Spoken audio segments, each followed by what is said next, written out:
หลับพ่อแม่เอ๋ย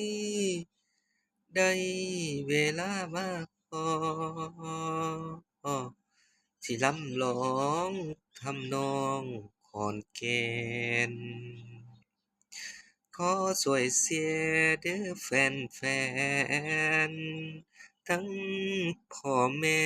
พี่น้อง ลุงป้าน้าเด้อน้อทั้งคุณแม่คุณพ่ออยู่ถึงสันฟ้าป้าและลุงเคยเคารพนบมือกราบไหว้เสียงใสมาลำลอง